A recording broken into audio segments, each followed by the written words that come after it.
En el Evangelio según San Lucas, capítulo 4, verso 32, leemos la siguiente declaración: y se admiraban de su doctrina, porque su palabra era con autoridad. De esta manera compartimos Mensaje Celestial, y al comenzar una nueva semana queremos también proponer un nuevo tema de reflexión. Y la propuesta es llegar a ser como la Iglesia de los Apóstoles. Pero antes de analizar este primer tema, yo quiero invitarte y proponerte el desafío de que compartas estas reflexiones que nos trae nuestro Dios a través de Mensaje Celestial. Que tú puedas llegar a los corazones de las personas que conoces con un mensaje de esperanza y que de esa manera ellos también puedan conocer el inmenso amor de nuestro Dios. Y ahora bien, volviendo nuevamente a la propuesta que nos hemos planteado para esta semana, poder llegar a ser como la Iglesia de los Apóstoles, lo cual implica un gran desafío, como asimismo un gran compromiso de nuestra parte. Es por ello que necesitamos ver, analizar cuáles eran los elementos esenciales de aquella iglesia del primer siglo, que los hizo una iglesia poderosa, una iglesia que revolucionó el mundo de su tiempo con el mensaje del Evangelio de Jesucristo. Esta iglesia apostólica que tuvo una explosión de crecimiento cuando en el capítulo 2 de Hechos de los Apóstoles, habiéndose derramado el Espíritu Santo, los apóstoles comenzaron a predicar a los que allí se congregaron. Y se nos dice en el versículo 41 que los que recibieron su palabra, la palabra de Dios por medio de los apóstoles, fueron bautizados y se añadieron aquel día como 3.000 personas.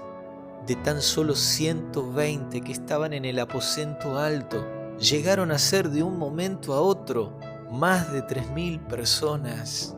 Y eso requería algunos puntos en consideración para que la iglesia se mantuviese unida. Y uno de esos puntos importantes en consideración lo encontramos en la primera parte del versículo 42. Dice que perseveraban en la doctrina de los apóstoles.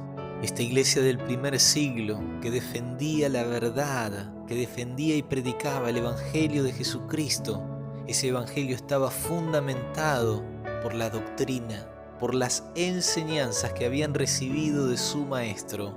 Al decir la doctrina de los apóstoles, se está refiriendo a la doctrina, a la enseñanza que defendían los líderes de la iglesia en ese momento donde ya Jesús no estaba con ellos.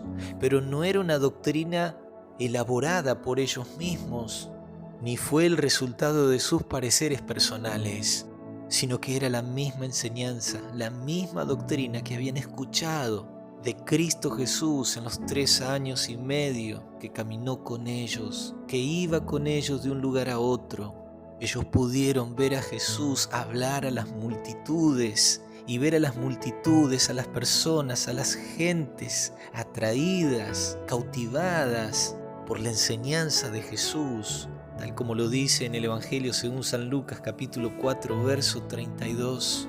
La gente al escucharlo, dice, se admiraban de su doctrina porque su palabra era con autoridad. Pero a su vez también la enseñanza y la doctrina que Jesús enseñaba y daba con autoridad no era su propia doctrina. Allí lo dice en el Evangelio de Juan capítulo 7 verso 16. Jesús les respondió y dijo: mi doctrina no es mía, sino de aquel que me envió. En definitiva, el mensaje que trae Jesús, la enseñanza del Maestro Celestial, era la enseñanza del mismo Padre Eterno.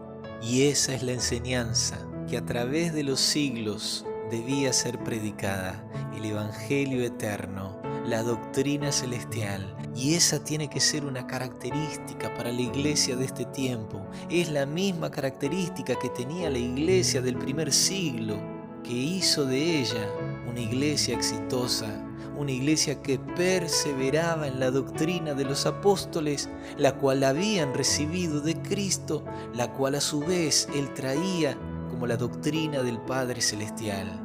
Hoy vivimos en tiempos, mi querido amigo, mi querido hermano, donde podemos estar defendiendo y predicando doctrinas de hombres, doctrinas y enseñanzas de diferentes teólogos o de tal o cual denominación, pero que en definitiva no son compatibles con la doctrina y la enseñanza pura del Evangelio de Cristo Jesús.